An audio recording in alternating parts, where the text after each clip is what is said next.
Hey Katie, so today we're going to do this scale called the Beighton Laxity scale. What it is, it's a scale to check the laxity in some of the joints in your body. Are you okay with doing that? Mm-hmm. All right, so the first thing we're gonna do, I'm gonna have you stand up.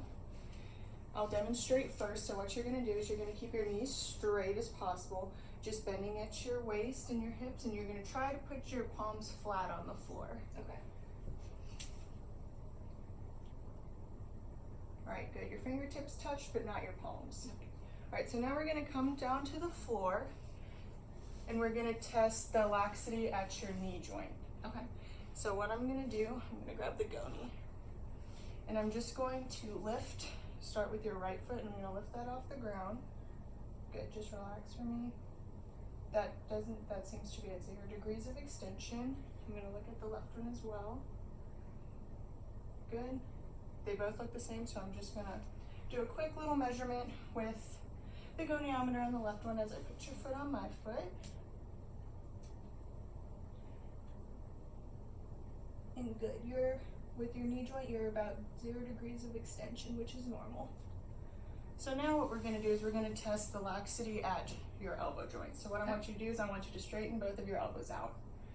So let me take a look at this right one. With this one, it seems like you have a little bit of hyperextension. So I'm gonna go ahead and I'm gonna measure this one first, real quick. So with this one, you have about 4 degrees of hyperextension.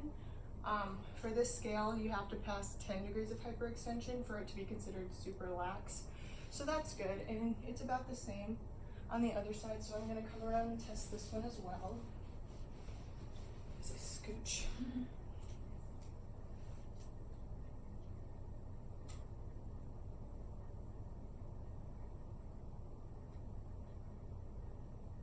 And that one's about the same, 4 degrees of hyperextension. All right, so we have 2 more left for this scale. So what I'm gonna do is we're gonna test your thumb joint, and I'm gonna bring your thumb down towards your wrist. Okay. To see if your thumb can touch your wrist. I'm gonna apply some overpressure, and it doesn't appear that your thumb touches your forearm. So we're gonna check your left hand as well. Okay, good. And then the last thing on the scale is we're testing your pinky to see how far back it can extend. So with your right pinky, it looks like it does reach 90 degrees, maybe a little past 90 degrees.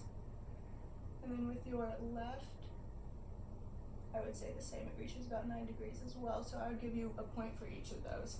But overall, your body is pretty normal when it comes to laxity.